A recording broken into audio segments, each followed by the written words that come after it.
নমস্কার, আমি অপু। অপুর সংসারে সকলকে জানাই স্বাগত। কেমন আছো সকলে? আজ তোমাদের সাথে আমি একটা দারুণ টিফিন রেসিপি শেয়ার করব, যেটা যেমন হেলদি তেমন টেস্টি। শুধু বাচ্চাদের স্কুলের টিফিনই নয়, আমরা বড়রা কিন্তু সকালে জলখাবারে পেট ভরে খেতে পারি। তো চলো চটপট শুরু করি। এখানে আমি 500 গ্রাম দুধ নিয়ে নিয়েছি। দুধটা একটু ফুটে উঠতেই ওর মধ্যে দিয়ে দিলাম একটা গোটা পাতিলেবুর রস। তারপর এইভাবে হাতা দিয়ে একটু নেড়ে নেড়ে দিলাম। দেখো দুধটা ছানা কেটে গেল। তোমরা এখানে লেবুর রসের বদলে ভিনিগারও দিয়ে ছানা কাটতে পারো বা ছানা কাটা পাউডারও ব্যবহার করতে পারো।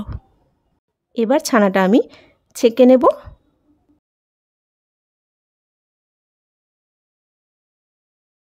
ছানাটা আমি জল থেকে ছেঁকে নিলাম। এবার আমি এর মধ্যে দিয়ে দেব 100 থেকে 150 গ্রাম সুজি। তবে পুরো সুজিটা একবারে ঢেলে দেব না, অল্প অল্প করে দেব।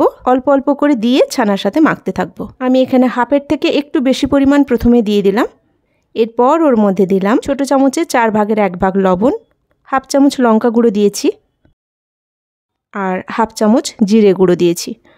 একসাথে খুব ভালো করে সব মেখে নেব। তবে লঙ্কাটা কিন্তু পুরোপুরি অপশনাল। বাচ্চারা যদি খাবে তাহলে লঙ্কাটা স্কিপ করা যেতে পারে। তবে ঝাল ঝাল হলে একটু খেতে ভালো লাগে, তাই এখানে আমি হাফ চামচ গুঁড়ো লঙ্কা দিয়েছি। এবার খুব ভালো করে একসাথে সব মাখিয়ে নেব।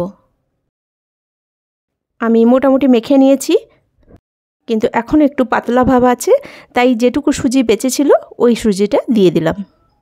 তারপর ওই সুজিটাও খুব ভালো করে মেখে নিলাম। আমরা আটা মাখি যে আটার ডোটা যেমন হয়, বেশি পাতলাও নয় আবার একদম শক্তও নয়, ঠিক এর মাখাটাও কিন্তু ওই রকমই হবে। এবার তাতে যদি আরেকটু সুজি লাগে তাহলে দিতে পারো, বা যদি একটু মনে হয় যে সুজি কম লাগবে তাহলে সুজির ভাগটা একটু কমিয়ে দেবে। তবে এক্সট্রা করে জল দেওয়ার দরকার নেই, ছানার মধ্যে যে জলটা থাকে ওতে কিন্তু সুজিটা মাখা হয়ে যাবে। এবার আমি ছোট ছোট লেচি কেটে নিচ্ছি।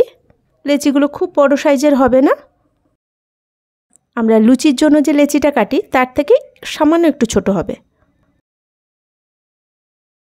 ওই রকম সাইজের সবগুলো লেচি আমি কেটে নিলাম। এবার লেচিগুলো হাতের মধ্যে এইভাবে দুটো তালুতে দিয়ে গোল গোল করে ঘুরিয়ে একটু হাত দিয়ে চেপে নেব। তারপরে একটা আঙুল দিয়ে মাঝখানে একটু চেপে এইভাবে একটা ডিজাইন দিয়ে দেব।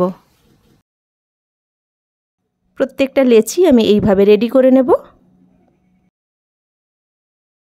দেখো সবগুলো লেচি আমি রেডি করে নিয়েছি। এবার কড়াইতে বেশ খানিকটা জল ঢেলে দেব। জলটা গরম হয়ে ফুটতে শুরু করবে, ঠিক তখনই আমি তৈরি করে রাখা সুজির লেচিগুলো গরম জলের মধ্যে একে একে ছেড়ে দেব।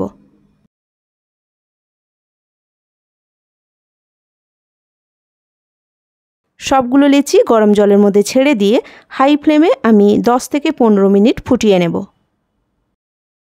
7-8 মিনিট ফোটার পরেই বুঝতে পারবে লেচিগুলো কতটা ফুলে উঠেছে। তোমরা দেখেই বুঝতে পারছো লেচিগুলো কতটা ফুলে উঠেছে। মাঝখানে মাঝখানে হাতা দিয়ে একটু এইভাবে নেড়ে দেবে, কারণ জলটা শুকিয়ে এলে কেউ কারো গায়ে যেন লেগে না যায়। আমি প্রায় এখানে 12-14 মিনিট ফুটিয়ে নিয়েছি। এবার গ্যাসের ফ্লেমটা অফ করে দিলাম। এবার জলটা ছেঁকে নিয়ে একটা পাত্রে আমি তৈরি করা সুজির বলগুলো ঢেলে নেব। এবার গ্যাসে একটা কড়াই বসিয়ে ওর মধ্যে দিয়ে দিলাম বেশ খানিকটা সর্ষের তেল। এখানে সর্ষের তেলের বদলে সাদা তেল কিংবা বাটারও ব্যবহার করা যেতে পারে। এবার আমি 2টো শুকনো লঙ্কা কেটে দিয়েছি আর দিলাম গোটা জিরে।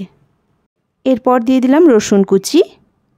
6-7খানা রসুনের কোয়া আমি কুচিয়ে দিয়েছি। তারপর খুন্তি দিয়ে এইভাবে নেড়ে নেড়ে ভালো করে আমি রসুন আর লঙ্কাটা ভেজে নেব। রসুনটা একটু ভাজা ভাজা হয়ে গেলে ওর মধ্যে দিয়ে দেব কুচনো পেঁয়াজ। একটা বড় সাইজের পেঁয়াজ আমি এখানে কুচিয়ে দিয়েছি। এবার সব কিছু একসাথে ভালো করে ভেজে নেব। পেঁয়াজটা মোটামুটি ভাজা হয়ে গেলে ওর মধ্যে দিয়ে দেব বেশ খানিকটা কারি পাতা। কারি পাতাটা দিলে কিন্তু স্মেলটা খুব ভালো ওঠে, তাই চেষ্টা করবে কারি পাতাটা দেওয়ার। কারি পাতাটা দিয়ে আমি আরও কিছুক্ষণ নাড়াচাড়া করব।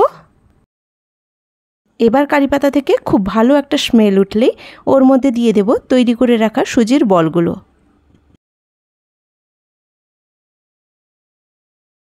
সুজির বলগুলো দিয়ে এবার ভালো করে মশলার সাথে মাখিয়ে নেব। লো ফ্লেমে এইভাবে আরও মিনিট 2 নাড়াচাড়া করব। বলগুলো একটু ভাজা ভাজা হয়ে গেলেই ওর মধ্যে দিয়ে দেবো বেশ খানিকটা টমেটো সস। টমেটো সস দিয়ে আমি আবার একবার ভালো করে হাতা দিয়ে সব কিছু মাখিয়ে নেব। লো ফ্লেমে আরও মিনিট খানিক নাড়াচাড়া করে গ্যাসের ফ্লেমটা অফ করে দেব। তৈরি হয়ে গেল আমাদের দারুণ হেলদি এবং টেস্টি সুজির টিফিন রেসিপি। রেসিপিটা হেলদি তো বটেই, তবে খেতে খুব টেস্টিও। তাই সকালে জলখাবারে কিংবা বাচ্চাদের টিফিনে নিশ্চিন্তে দেওয়া যায়। তোমাদের রেসিপিটা কেমন লাগলো অবশ্যই কমেন্ট করে জানিও। আর যদি ভালো লেগে থাকে তাহলে একটা লাইক দিয়ে দিও। কথা হবে আবার পরের ভিডিওতে নতুন কোনো রেসিপি নিয়ে। সকলে ভালো থাকবে, সুস্থ থাকবে, সাবধানে থাকবে। আজ এখানেই রাখি।